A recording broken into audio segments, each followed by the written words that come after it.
The opinions expressed in this editorial belong to the reporter and do not represent those of DTV. As a member of Gen Z, one of the things that I'm most proud of about our generation is the amount of diverse voices and open-mindedness that we hold. According to the Pew Research Center, almost half of Gen Z are people of color. Just about a quarter of this generation is Hispanic, while 14% are Black and 6% are Asian. Comparing these numbers to the rates in other generations, it's easy to see why this is important. Diversity creates different perspectives, and it's clear that this makes our generation even more unique. With Gen Z being more diverse than past generations, this can bring different experiences and solutions to our issues that plague our society. So of the many great things about our generation, why is it that many times we are ignored as just young people? When we point out things like racism, xenophobia, and homophobia, it's often that other generations will say that we're playing the victim. I feel like I first recognized this in 2020 with the rise of the Black Lives Matter movement after George Floyd's murder.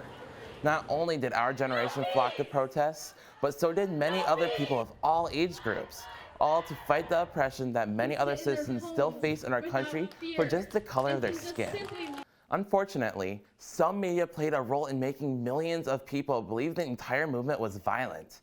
In this clip, former Fox News correspondent Tucker Carlson completely ignores the meaning behind the movement and instead uses the actions of a few for his agenda.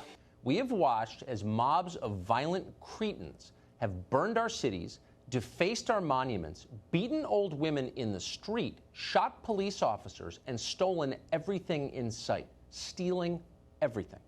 By actually looking at the data, it's clear that the movement wasn't what Tucker portrayed it to be. According to the Armed Conflict Location and Event Data Project, only about 5% of the 2020 protests involved violence.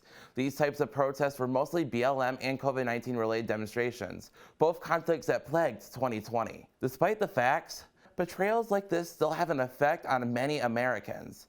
This is just one of the many cases in which oppressed voices are completely silenced. Although it's hard to be told to stay quiet, it's important to know that our generation knows better than to let themselves be silenced. According to Tufts University, issues like climate change, inflation, gas prices, and more take up the top 3 biggest issues for Gen Zers. We sure are spreading the word. Taking advantage of social media, our generation's messages have been shared across the internet to apps like Instagram, YouTube, and TikTok. It's important that we as a generation don't give up on what problems we face today, but instead tackle these issues head on. Fight for what needs to be fought, spread what needs to be spread, and stand for what's truly right in this world. Don't let anybody silence you or your words.